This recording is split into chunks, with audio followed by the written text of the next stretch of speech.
오늘 함께 묵상할 말씀은 마태복음 25장 13절 말씀이에요. 다 같이 한번 큰 소리를 읽어볼까요? 마태복음 25장 13절 말씀. 그런즉 깨어 있으라. 너희는 그날과 그때를 알지 못하느니라. 마태복음 25장 13절 말씀. 아멘. 자, 오늘 이 짧은 말씀 가운데 핵심 말씀이 무엇일까요? 핵심 말씀은 노란색으로 바뀌게 될 텐데 노란색을 찾아볼까요? 깨어 그날 그때 알지 못하느니라. 그렇다면 이 말씀에 담긴 뜻이 무슨 뜻일까요? 하나님께서 오늘 우리에게 하시는 말씀을 함께 생각해 보는 거예요. 자, 지난주에 우리가 같이 묵상했던 하나님의 말씀 있잖아요. 한번 생각해 봐요. 지난주에 밭에 감추인 보화를 발견한 일꾼과 좋은 진주를 발견한 상인에 대해서 배웠잖아요. 이 두 사람을 통해서 우리가 알 수 있었던 것은 무엇이었죠? 전 재산을 다 팔아야 된다고요? 예, 그것도 맞지만 우리의 가장 소중한 보물 1호는 천국이 되어야 된다는 것이었어요. 그 천국은 예수님이거든요. 그래서 나의 보물 1호는 천국, 나의 보물 1호는 예수님이라고 믿는 우리 친구들 되시기를 축복합니다. 자, 오늘 이 그림에 보면 요리사, 운동선수, 여행, 이 세 가지 그림의 공통점이 무엇일까요? 네, 준비를 해야 되는 거예요.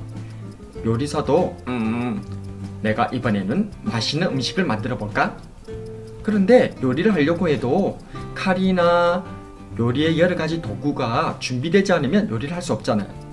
운동선수도 열심히 운동을 하고 싶지만 그러나 그 운동을 하기 전에 무엇을 해야 되죠? 예, 준비 운동을 해야 되는 거죠. 그리고 여행을 가려면 그냥 몸만 훌렁 가면 될까요? 아니죠. 여행을 떠나기 전에 여행 준비를 해야 되는 거예요. 자, 그렇다면 왜 목사님께서 준비에 대해서 자꾸만 얘기하는 걸까요?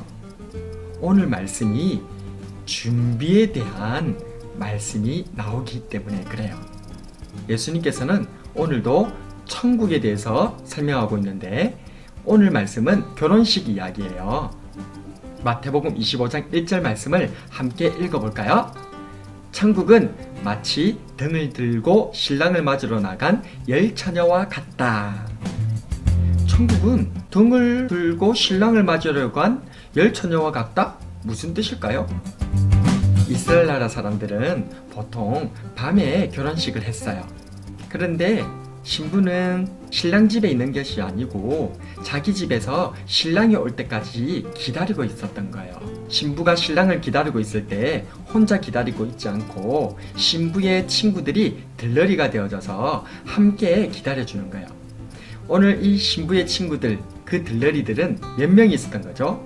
네, 10명이 있었던 거예요. 이 10명의 처녀들은 5명과 5명 각각 두 그룹으로 나눠져 있었어요. 5명은 등을 준비한 처녀들이었고 또 5명은 등뿐만 아니라 기름까지 준비한 사람이었어요. 신부의 친구들은 신랑이 오기를 기다리고 있었어요.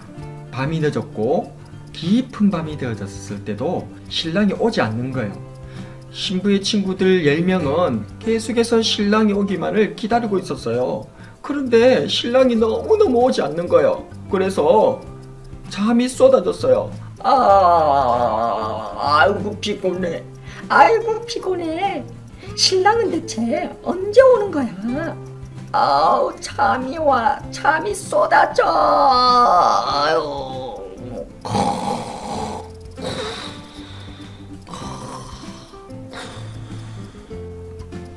이렇게 10명의 자녀들이 모두 다 신랑이 늦게 오니까 밤이 늦어져서 다 잠에 골아 떨어지고 말았어요. 그런데 갑자기 어디선가 큰 소리가 들리는 거예요. 신랑이 왔다! 신랑이 왔다!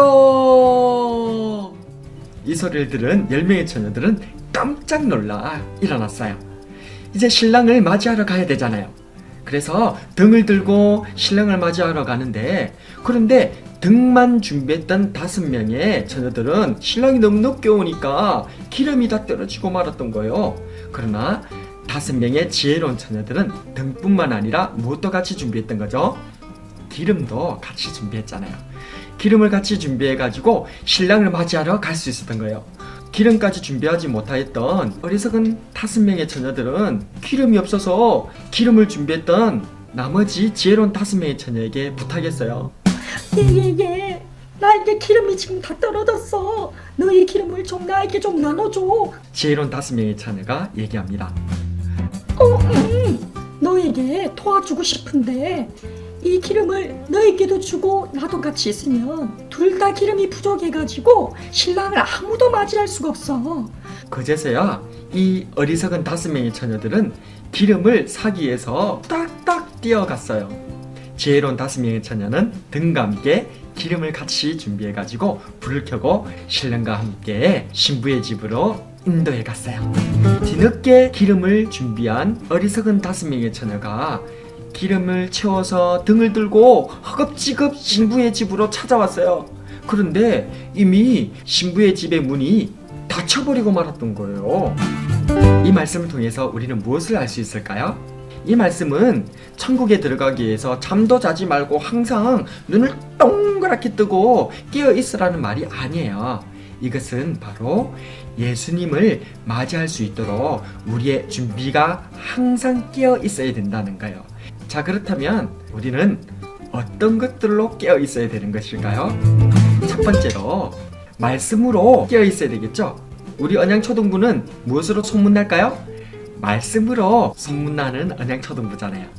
하나님의 말씀으로 깨어서 준비하고 있어야 돼요.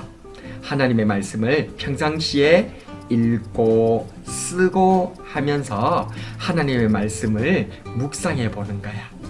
그리고 기도로 깨어 있어야 돼요. 기도하는 습관이 있어야 돼요. 우리 언양초등부 친구들, 올해 우리는 기도로 소문나기로 했잖아요. 기도로 소문날 때 하루에 몇 번 기도하기로 했어요? 5번요. 아침에 일어나서 기도하고요. 아침 먹고 점심 먹고 저녁 먹을 때 기도하고 밤에 자기 전에 또 기도하고 자고, 그래서 하루에 5번 기도하는 거예요. 이 기도의 습관으로 깨어서 예수님을 만날 수 있는 거예요. 그리고 마지막으로 우리 친구들 어떤 걸로 깨어 있어야 될까요? 우리 언양초등부는 전도로 소문나는 언양초등부가 되어야 될까요? 우리 언양초등부는 1년에 2번 다나와데이 하잖아요. 그 다나와데이 때 꼭 전도하는 우리 친구들 되었으면 좋겠어요. 예수님을 마음에 항상 생각하면서 예수님을 내 친구들에게 소개해 주는 거예요. 바로 그렇게 할 때에 예수님을 준비하고 있는 깨어있는 어린이가 될 수 있는 거예요. 오늘의 한 줄 설교 요약. 예수님을 맞이하기에 말씀과 기도와 전도로 깨어 준비하자.